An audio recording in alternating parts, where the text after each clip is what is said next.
First of all, sorry about how messed up the schedule is. I just came home yesterday from holiday and I had to unpack and I'm still unpacking. Secondly, it's also Felicia's birthday today, so happy birthday to her, or you if you are Felicia. But what I actually wanted to talk about for this video, as you can probably infer from the title, is translated books. I can speak 2 languages, English and Mandarin, and I can pretty much read in both as well, although a bit slower with Mandarin. So I hope you find this discussion interesting. I have a lot of respect for translators because unlike an interpreter who's just translating on the spot, instead of just getting the meaning across, you also have to make sure that you keep the writer's style in mind, and the work has to be more than just fluent. It has to be eloquent as well. The example that I want to use is the Harry Potter series because most of us have read them. I actually read the whole series first in Chinese before I read them in English. There's always some difficulty when a work is translated, and for me with this series was keeping track of all the names. Especially in Chinese, foreign names just become such a mouthful, and when I was reading them I got the names all messed up. When I read them again in English, it helped me identify with the characters better and I was more attached to them. Now the problem is the cultural background of the readers and the specific nitpicky things in the language.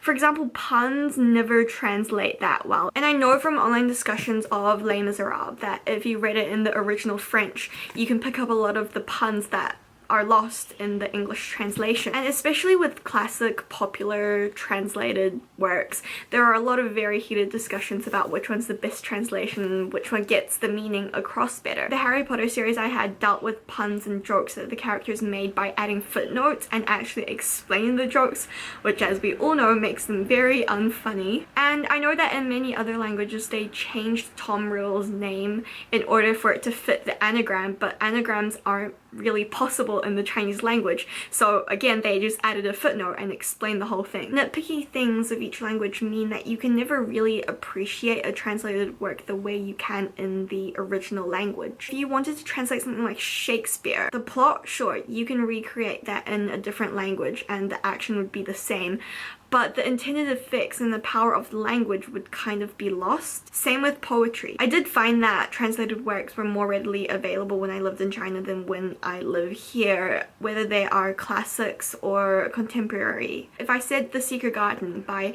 Frances Hodgson Burnett, a lot of you would have heard of it. But if I said Heart, which apparently is its name in English, by the Italian author De Amicis, I haven't even heard of the book in English, but it's known by a lot of kids in China. I'm sure if you wanted to read it, you'd find the translated copy somewhere, but it's not just placed on every shelf in every bookstore. And I did say that cultural differences make it a bit difficult to fully appreciate translated works, but that's also another reason that you should be reading them. You have access to a whole group of writers who you may resonate with better than any other English authors, but you would never discover them if you don't read widely. If you go to my Goodreads page, you can see that recently I've been reading some translated works and it's actually been a treat. That's the whole thing with world literature. People from different places think about different things. If you have any thoughts about this, leave them in the comments because I'd love to talk about it more, and I hope you're happy.